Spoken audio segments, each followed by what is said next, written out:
क्या हुआ, पसंद नहीं आया? तुम जैसे बेकार लोग, तुम्हारा तो यहाँ खड़े होकर सांस लेना भी जियांगचेंग शहर की हवा बर्बाद करना है। ये कहकर वो सीधे मेंटो वांग की ओर मुड़ा। उसका लहजा सलाह मशवरे का नहीं बल्कि हुक्म का था। स्कूल में एक गरीब छात्र के लिए वो एकेडमी में डायरेक्ट एडमिशन का कोटा है ना? मुझे याद है, वो उसके लिए था, है ना? मेंटो वांग का चेहरा सफेद पड़ गया। उन्होंने धीमी आवाज में कहा, ग्रेड्स और ओवरऑल परफॉर्मेंस के आधार पर। ये कोटा असल में स्टूडेंट लिनान के लिए था। अब ये चला गया। झाओ जे का लहजा शांत था, लेकिन उसमें जिंदगी और मौत का फैसला करने वाली ताकत थी। मैं ऐसे स्कूल में जहाँ मैं झाओ जे हूँ, तुम जैसे नालायक को नहीं देखना चाहता जो एक सपोर्ट सोल्जर बनने के भी लायक नहीं है और ऊपर से रिसोर्सेज भी बर्बाद कर रहा है। मेंटो वांग ने थोड़ी और कोशिश करनी चाहिए। यह नियमों के खिलाफ है। नियम? झाओ जे तिरस्कार से हंसा। आग की एक लपट जोर से भड़की। जियांगचेंग में हम झाओ परिवार जो कहते हैं वही नियम है। हॉल में पल भर में मौत जैसा सन्नाटा छा गया। तुम्हारे लिए कोई नहीं बोला।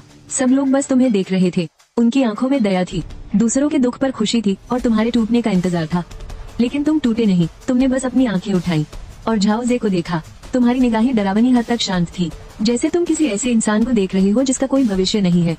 झाओ जे को सबसे ज्यादा नफरत तुम्हारी इसी नजर से थी। उसके चेहरे से मुस्कान धीरे धीरे गायब हो गई। उसने बेरहमी से कहा, बहुत अच्छे, तुम्हारी यह नजर मुझे बिल्कुल पसंद नहीं आई। मेंटो वांग ने एक आह भरी और एक फॉर्म आगे बढ़ाते हुए कहा, इस पर साइन कर दो। ये स्कूल छोड़ने का एप्लीकेशन है। ऐसी शक्ति के जागने के बाद स्कूल में रहने का कोई मतलब नहीं है। अपनी किस्मत मान लो। शहर के पूर्वी हिस्से की किसी फैक्ट्री में जाकर स्क्रू कसने का काम ढूंढ लो। कम से कम गुजारा तो कर पाओगे।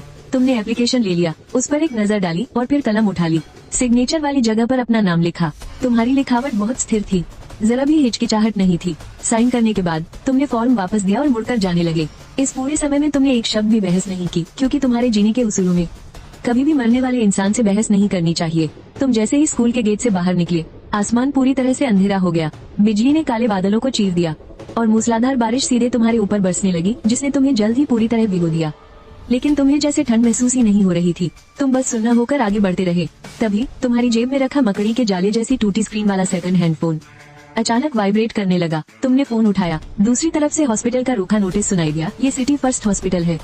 तुम्हारी बहन लिनशिया की अबिस फ्रीजिंग सिंड्रोम की हालत अचानक बिगड़ गई है। उसे इंटेंसिव केयर यूनिट में भर्ती किया गया है। 24 घंटों के अंदर स्पेशल दवा नंबर 1 के लिए 1 लाख न्यू कॉइन्स जमा करने होंगे। आप फीस नहीं दे पा रहे तो हमें नियमों के मुताबिक इलाज रोकना पड़ेगा। मरीज को आईसीयू से हटाना होगा। 1 लाख स्टार कॉइन्स। ये रकम तुम्हारे दिमाग में एक भारी हथौड़े की तरह लगी। अमीर लोगों के लिए